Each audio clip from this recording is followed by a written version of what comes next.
نحمده نحمده ونصلي على رسوله الكريم اما بعد فاعوذ بالله من الشيطان الرجيم بسم الله الرحمن الرحيم اللهم صل على سيدنا محمد النبی الأمی وعلى آلہ وبارک وسلم۔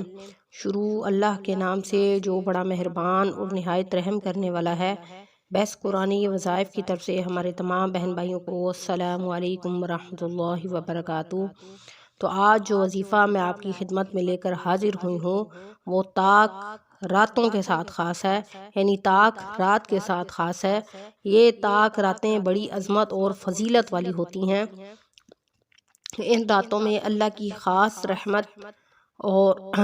رحمت نازل ہوتی ہے، خاص عظمت نازل ہوتی ہے، اور جو بھی عبادت کر کے آپ دعا مانگیں گے ان طاق راتوں میں، ان عظمت والی اور برکت والی راتوں میں، تو انشاءاللہ اللہ رب العزت جو ہے وہ آپ کی دعا کو قبول فرمائیں گے، کیونکہ اللہ رب العزت خود فرماتا ہے کہ کوئی ہے رمضان المبارک میں اللہ رب العزت پہلے آسمان پر تشریف فرما ہوتے ہیں اور اللہ رب العزت فرماتے ہیں کہ ہے کوئی میرا مومن بندہ جو مجھ سے مانگے اور میں اس کو عطا کروں۔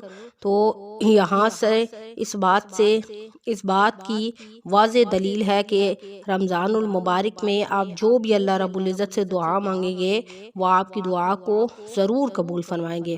تو وظیفہ شیئر کرنے سے پہلے آپ سے ریکویسٹ کرنا چاہوں گی کہ اگر آپ ہمارے چینل پر نئے ہیں یا پہلی دفعہ ہمارے چینل کو سن رہے ہیں تو ہمارے چینل کو لائک کریں، شیئر کریں، سبسکرائب کریں تاکہ ہر آنے والی ویڈیو آپ کو مل سکے۔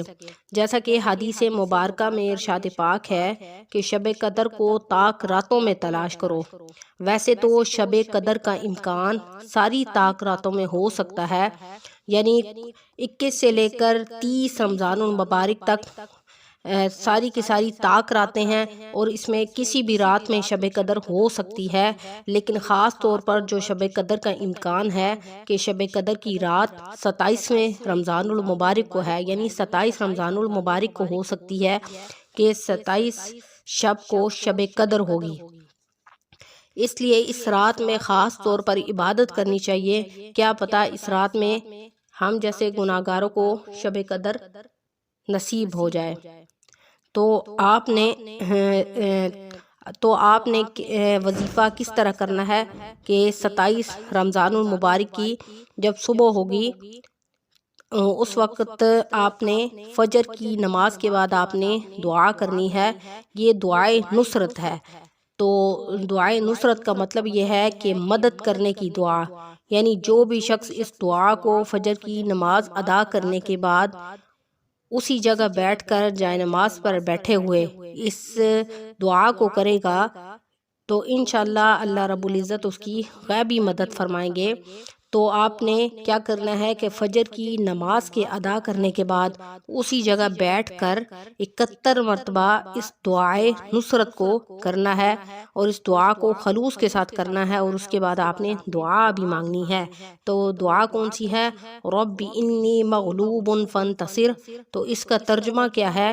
کچھ بہن بھائی ایسے ہوتے ہیں جن کو ترجمہ نہیں آتا ہوتا، تو میں آپ کو اس کا ترجمہ بتاتی ہوں۔ اس کا ترجمہ یہ ہے کہ اے میرے رب میں مغلوب ہو چکا ہوں، تو میری مدد فرما دے۔ تو اگر تو نے میری مدد نہ کی تو میں تباہ و برباد ہو جاؤں گا۔ میں تیری مدد کا محتاج ہوں، اس لیے تو میری مدد فرما، مجھ پر رحم فرما۔ اور اس کے بعد ہم نے کیا کرنا ہے؟ یعنی فجر کی نماز کے بعد ہم نے 27ویں رمضان المبارک جب 27واں روزہ ہوگا اس کی ہم نے فجر کی نماز کے بعد ہم نے یہ دعائے نصرت کرنی ہے اور 71 مرتبہ ہم نے اس کی تسبیح کرنی ہے۔ نہ تعداد میں ہم نے کمی کرنی ہے اور نہ ہی زیادتی کرنی ہے۔ تو یہ کون سی ہے دعا؟ ربی انی مغلوب فانتصر، یعنی اے میرے رب میں مغلوب ہو چکا ہوں، تو میری مدد فرما۔ اور اس کے بعد آپ نے ظہر کی نماز کے بعد کیا کرنا ہے؟ ظہر کی نماز کے بعد آپ نے 40 مرتبہ درود ابراہیمی پڑھنا ہے، اور 40 مرتبہ درود ابراہیمی کی بڑی فضیلت ہے، بڑی برکت ہے۔ درود ابراہیمی کے بہت سارے فائدے ہیں، یعنی ایک فائدہ نہیں ہے۔ ایک تو درود ابراہیمی کا وظیفہ کرنے سے انسان مرتے دم تک کسی کا محتاج نہیں ہوتا۔ اگر کوئی انسان کسی بیماری میں مبتلا ہے، جیسے صحابہ کرام کے دور میں ایک صحابی تھے، ان کو بہت سخت بیماری لگی تھی، تو آپ صلی اللہ علیہ وسلم نے ان سے فرمایا تھا کہ آپ درود ابراہیمی کا کثرت کے ساتھ ورد کریں۔ تو جب انہوں نے درود ابراہیمی کا کثرت کے ساتھ ورد شروع کیا تو اللہ کریم نے ان کی اس بیماری کو دور فرما دیا۔ تو اس لیے ہمیں بھی چاہیے کہ ہم کثرت کے ساتھ روزانہ درود ابراہیمی کا وظیفہ کریں، ٹھیک ہے۔ تو درود ابراہیمی کا وظیفہ کرنے سے اس کے آپ کی ہر بیماری دور ہو جاتی ہے، اور جو شخص درود ابراہیمی کا وظیفہ کرتا ہے اس کو 100 شہیدوں کے برابر ثواب ملتا ہے۔ اور جو شخص جو ہے وہ درود ابراہیمی کا وظیفہ کرتا ہے، اللہ رب العزت اس کا فرشتوں کے سامنے ذکر فرماتے ہیں کہ دیکھو فلاں میرا بندہ مجھ پر درود بھیج رہا ہے۔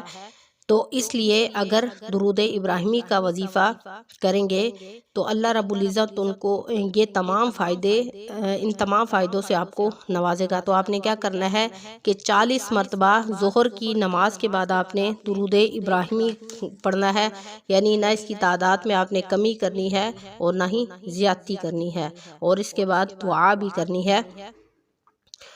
اور تو اس لیے آپ نے ظہر کی نماز ادا کرنے کے بعد اسی جگہ بیٹھ کر 40 مرتبہ درود ابراہیمی کا وظیفہ کر کے اس کے بعد دعا مانگنی ہے۔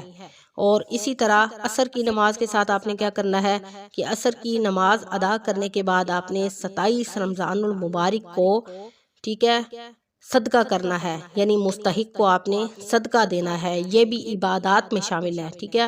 اور اگر آپ کے پاس نقد پیسے اتنے ہیں کہ آپ کسی مستحق کو پیسے دے سکتے ہیں تو آپ کوشش کریں کہ کسی کو پیسے دے دیں تاکہ پیسوں کی وجہ سے اس کی ضرورت پوری ہو جائے، ٹھیک ہے۔ اگر آپ کوئی چیز دیں گے تو اس کا فائدہ وہ نہیں ہو سکتا جو پیسوں سے اس کا فائدہ ہو سکتا ہے، یعنی پیسوں سے اس کی اپنی ضرورت سے وہ جو بھی اس کو چیز چاہیے ہوگی وہ خرید سکتا ہے۔ تو زیادہ بہتر ہے کہ آپ ان کو نقد پیسے دیں، جتنی گنجائش ہو سکے آپ اس صدقہ کریں، ٹھیک ہے۔ تو اگر آپ کے پاس نئے کپڑے ہیں، ٹھیک ہے، نئے کپڑے خرید کر دے دیں۔ اگر آپ پیسے دینے کی گنجائش نہیں رکھتے تو آپ نئے کپڑے خرید دیں۔ اور اگر آپ ایسا بھی نہیں کر سکتے، اور آپ کو ایسا نہیں کرنا کہ آپ گھر سے کپڑے نکال کر دے دیں، کیونکہ مومن کی پہچان یہ ہے کہ وہ جو چیز اپنے لیے پسند کرتا ہے وہی اپنے مسلمان بھائی کے لیے وہ چیز پسند کرتا ہے۔ تو ٹھیک ہے، آپ نے کیا کرنا ہے کہ اگر آپ کے پاس نقد پیسے نہیں ہیں تو آپ نے کپڑے خرید کر دینے ہیں، اور ایسے کپڑے خرید کر دینے ہیں جو پہننے کے لائق بھی ہوں، اور جو آپ کو خود پسند ہو وہی آپ صدقہ کریں، ٹھیک ہے۔ اور اسی طرح آپ کسی مستحق کو کھانا بھی کھلا سکتے ہیں، یعنی اگر آپ کے پاس اتنی گنجائش ہے کہ آپ کسی مستحق کو، کسی غریب کو پیٹ بھر کر کھانا کھلا دیں تو بھی بہتر ہے، کیونکہ اور کھانا بھی کیا ہونا چاہیے، بہترین ہونا چاہیے۔ یہ نہیں ہے کہ آپ روٹی سالن دے کے اس کو یہ سمجھے کہ میں نے صدقہ کر دیا ہے، کھانا آپ اتنا بہترین دیں تاکہ وہ اچھے طریقے سے پیٹ بھر کے کھا لے اور آپ کو دعا دے۔ اور جو کھانا آپ اپنے لیے پسند کریں وہی آپ دوسروں کے لیے بھی پسند کریں۔ تو آپ نے یہ جو وظائف میں نے بتائے ہیں، آپ نے یہ 27 شب کو یہ تمام اعمال کرنے ہیں، یعنی 27 رمضان المبارک کو آپ نے یہ تمام اعمال کرنے ہیں۔ اس کے بعد آپ نے اپنی تمام حاجات اور خواہشات کو مد نظر رکھتے ہوئے، ٹھیک ہے، آپ نے دعا کرنی ہے، ٹھیک ہے۔ یہ تمام کام کرنے کے بعد آپ نے دعا کرنی ہے، اور ہر اس کام کے لیے دعا کرنی ہے جو آپ کا کام رکا ہوا ہے اور جو تکمیل تک نہیں پہنچتا، ٹھیک ہے، کہ یا اللہ اس بابرکت دن اور اس بابرکت رات کے وسیلے سے ہماری تمام حاجات اور ضروریات کو پورا فرما، اور جو بے اولاد ہیں ان کو اولاد نرینہ عطا فرما، اور ہمیں ہر ناگہانی آفت اور مصیبت سے دور فرما، اور ہماری اولادوں کو نیک بنا، ہمیں نیکی کرنے والا اور نیکی پھیلانے والا بنا، ہمیں محتاجی اور بری موت اور اچانک موت سے بچا، ہمارا خاتمہ بالایمان فرما، ہماری اولادوں کو ہماری آنکھوں کے لیے آنکھوں کی ٹھنڈک بنا۔ اور جو بھی آپ دعا کرنا چاہتے ہیں ان تمام اعمال کے کرنے کے بعد آپ دعا کر سکتے ہیں، ٹھیک ہے، خلوص نیت کے ساتھ آپ دعا کریں اللہ رب العزت سے۔ اور آپ نے ان تمام وظائف کو کر کے ایسا نہیں کرنا کہ ایسے ہی اٹھ جانا ہے، بلکہ دعا کرنی ہے۔ جو بھی آپ کی حاجات ہیں، جو بھی آپ کی ضروریات ہیں، آپ اس کے لیے دعا کریں۔ اور اگر آپ کوئی کاروبار کرنا چاہتے ہیں یا آپ کا کاروبار ہے جو چلتا نہیں ہے، یا آپ اپنی اولادوں کے رشتوں کی وجہ سے پریشان ہیں، غرض کے جتنی بھی آپ کی حاجات ہیں ان کو مد نظر رکھتے ہوئے آپ نے دعا کرنی ہے۔ اور آپ نے اس وظیفے کو خود بھی کرنا ہے اور آگے بھی لوگوں کو بتانا ہے تاکہ اور لوگ بھی اس عمل سے مستفید ہو سکیں۔ تو امید ہے کہ آپ کو وظیفہ اچھے طریقے سے سمجھ آ گیا ہوگا۔ تو انشاءاللہ نیکسٹ ویڈیو کے ساتھ آپ کی خدمت میں حاضر ہوں گے۔